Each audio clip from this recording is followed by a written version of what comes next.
రాజమహేంద్రవరం జమీందారు మెట్టపై Narayanadri, Anjanadri, Seshadri apartments ప్రాంగణంలో వేంచేసి ఉన్న శ్రీ బూనీల సమేత శ్రీ కళ్యాణ వెంకటేశ్వర స్వామి వారి నవమ వార్షిక బ్రహ్మోత్సవాలు అంగరంగ వైభవంగా జరుగుతున్నాయి. ఏపీఐఐసి మాజీ చైర్మన్ శ్రీ ఘాకోళ్లపు శివరామ సుబ్రహ్మణ్యం, మీనాక్షి దంపతుల చేతుల మీదుగా తిరు కళ్యాణ మహోత్సవం జరిగింది. బుధవారం సాయంత్రం 5:30 గంటల నుంచి శ్రీ బూనీల సమేత శ్రీ కళ్యాణ వెంకటేశ్వర స్వామి తిరుకళ్యాణ మహోత్సవం ప్రారంభమైంది.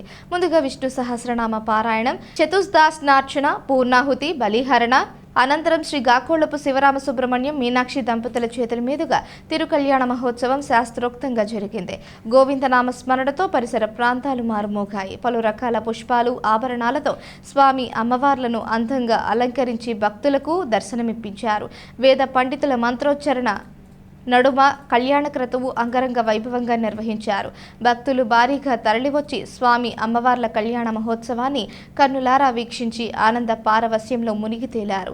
భక్తులకు తీర్థ ప్రసాద వితరణ చేశారు. శివరామ సుబ్రహ్మణ్యం మాట్లాడుతూ కళ్యాణ వెంకటేశ్వర స్వామి కరుణా కృపా కటాక్షాలు ప్రజలందరిపైన ఉండాలని ప్రార్థించామన్నారు. ప్రజలందరూ స్వామి వారిని దర్శించుకుని తీర్థ ప్రసాదాలు స్వీకరించాలని విజ్ఞప్తి చేశారు. ఏమి అదృష్టం, చాలా అదృష్టం మంది. చూడండి, ప్రతి సంవత్సరం కంటే ఇవాళ విశేషంగా కనపడుతున్నాడా లేదా? ఎలా ఉన్నాడో. నిన్న ఆశ్చర్యం వేసింది. అలంకారంతో చూసుకునే స్వామి ఊరేగింపు వస్తుంటే నేను మీ దగ్గర లేని అనుకుంటా, మిమ్మల్ని చూసుకుంటూనే ఉంటాం. తిరుమల దగ్గర ఎంత చక్కగా జరిగిందండి స్వామి వాహన సేవ. అయ్యా, అలంకారం బాగుంది. ఆయన ఇక్కడ ఉండేటువంటి శ్రీనివాసుడికి ఒక సంకల్పం కలిగింది. ఆయన పేరు ఏంటండి? బాలాజీ కదండి. ఆయన పేరు బాలాజీ అంటారు. బాలాజీ అనే పేరు ఎందుకు వచ్చిందండి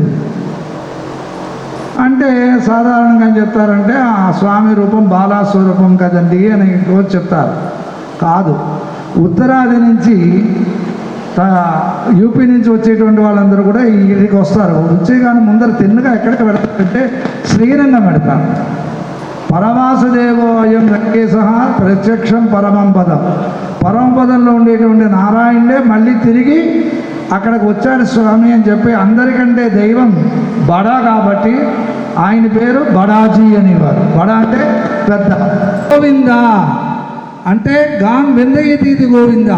భూమి మీద ఉండేటువంటి సకల జీవుల్ని కూడా తన రూపముల చేత, చేతల చేత అన్ని విధాలా రక్షిస్తాడు కాబట్టి, ఆనందాన్ని కలిగింపజేస్తాడు కాబట్టి ఆయనకి గోవిందుడు. కాబట్టి పుండరీకాక్షుడు, పద్మాల లాంటి నేత్రములు కలిగినటువంటి వాడు పుండరీకాక్ష శబ్దం ఆయనకే ఉంది.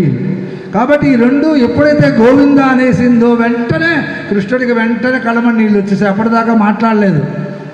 గోవిందేతికి యథాక్రందాత్ కృష్ణాం దూరవాసినం. ఆమెకి నేను ఎంతో దూరంగా ఉన్నాను. మనం కూడా ఇక్కడ భూమండలంలో ఉన్నాం. ఎక్కడో తిరుపతిలో వెంకటేశ్వర స్వామి ఉన్నాడు. గోవింద అంటే ఆయన వింటున్నాడా లేదా? అక్కడెక్కడ ఇక్కడే వింటాడు. దూరముగా ఉన్నప్పటికీ కూడా క్రందిస్తూ నన్నందే రుణ ప్రవృద్ధమివ. అయ్యయ్యో, నా గురించి ఎంత బాధపడుతోంది కదా, నా చెల్లెలకి రుణపడిపోయి ఉన్నానని చెప్పి వెంటనే అక్కడి నుంచే అభయప్రదానం చేయగలిగేటువంటి నామం ఏది? ఇప్పుడు అనాలక్కలేదా? మీరందరూ గోవింద అంటారా? అనరా? అంటే నా చేత అనిపిస్తారా? మీరందరూ అంటారా? మనకి ఆయనకు భయాలు పోయి అభయం కలగాలంటే ఏ నామం? గోవింద. అందుకే కొండలు ఎక్కినా, లైన్లో నుంచుంటున్నా, బస్సు ఎక్కుతున్నా అక్కడ అంటాం గోవింద అని, ఇక్కడ అప్పుడప్పుడు అంటాం. కానీ అటువంటి శబ్దం గోవిందునికి ఉంది. కాబట్టి ఆ గోవింద అనేటువంటి నామానికి గొప్పవాడు. అయితే మనకి కూడా నామం అంటే రెండు అర్థాలు. నామం అంటే పేరు, నామం అంటే బొట్టు కదండి. మనకి తిరుపతి వెంకటేశ్వర స్వామి దగ్గరికి తీసుకెడుతున్నాం. మీరు వచ్చేసారు, గొర్రెల దగ్గరికి వచ్చేసారు. సుబ్రహ్మణ్యం గారు ఎదురుగుండా కనపడుతున్నాడు స్వామి. పొడుగుగా ఉన్నవాడు ఉన్నాడు. వాడిని కొంచెం తప్పుకోరా బాబు, మీ పిల్లని తీయండి. ఎగిరి చూస్తూ ఉంటాం. చూసే కానీ మనకు కనపడేది ఏదండి? నామం, బొట్టు. ఆయన ఎందుకు బొట్టు పెట్టుకోవాలి? ఆయన ఆభరణాలు ధరించారు, అన్నీ బాగున్నాయి. అది బొట్టు పెట్టుకోవడం అలంకారం అనేది ఒక పద్ధతి. ఆయనే ఎందుకు పెట్టుకున్నాడు అంటే తన ఆచార్యుడు నారాయణుడు కదా, తాను ఆచరించి ఎదటి వాళ్ళ చేత ఆచరింప చేయాలి. కాబట్టి అష్టాక్షరి మందిరంలో ముందర తాను చెప్పి నరుడికి ఉపదేశం చేశాడు. అలాగే ముందర తండ్రి కనుక సరిగ్గా చేస్తే కొడుకు ఫాలో అవుతాడు. కాబట్టి ఆయన తండ్రి కాబట్టి ఒరే బొట్టు ఇలా పెట్టుకోవాలని పెట్టారా, ఒక సంతోషం. ఇందాక ఇక్కడ కలస మీద కొబ్బరి బండ మీద బొట్టు పెట్టారు, మరి దానికెందుకు బొట్టు పెట్టారు, దానికెందుకు పెట్టారు అంటే నామం అనగానే మనకి ఎవరు కనపడతారు, వెంకటేశ్వర స్వామి కనపడతాడు. ఆయన ఎందుకు బొట్టు పెట్టుకున్నాడు, భగవంతుడికి ఎందుకు బొట్టు,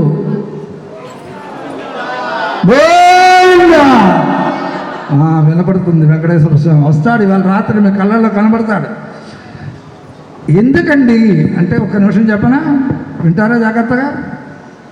జీవరాశులు 84 లక్షల జీవరాశులు, 84 లక్షల జీవరాశుల్లో మంది లాస్ట్ దుర్లభో మానుషో దేహ, మానవ జన్మ చాలా గొప్పది, తిరిగి పొందలేనిది.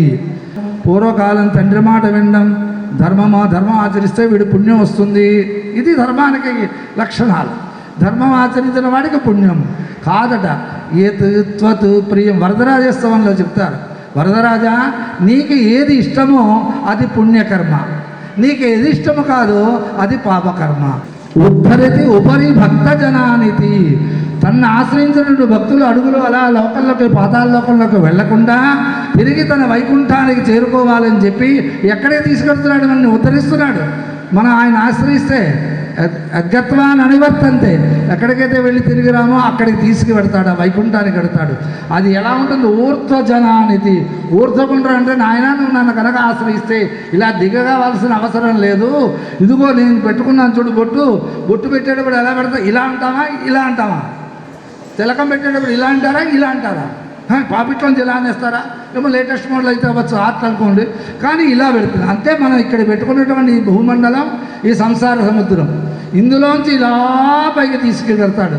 అంటే అప్పుడు మనం బొట్టు పెట్టుకోవడానికి ఏం చేశాడు, ముందర తానే బొట్టును ఆశ్రయించి తాను ఇదిగో ఈ బొట్టుకి అర్థం ఏమిటి, నువ్వు మళ్ళీ తిరిగి రాకుండా ఊర్ధ్వలోకానికి పొందుతావని చెప్పి స్వామి ఊర్ధ్వపుండ్ర తిలకం బహుమానాత్, అదొక కానుకగా స్వామి ఊర్ధ్వపుండ్రం పెట్టుకున్నాడు. మనకంటే కూడా అన్ని ఆలయాల్లో కంటే కూడా వెంకటేశ్వర స్వామి దగ్గరికి వెళ్ళగానే కనపడేది ఏది, తెల్లనైనటువంటి నామం, అందులో కస్తూరితో ఉన్నటువంటి నామం. వెళ్ళామంటే ఆయన చూసామంటే ఏమవుతుంది, మనకి ఎటు పెడతాం, ఈ శరీరం విడిచిపెడితే ఎక్కడికి పెడతాం, ఊర్ధ్వలోకాలకి వెడతాం.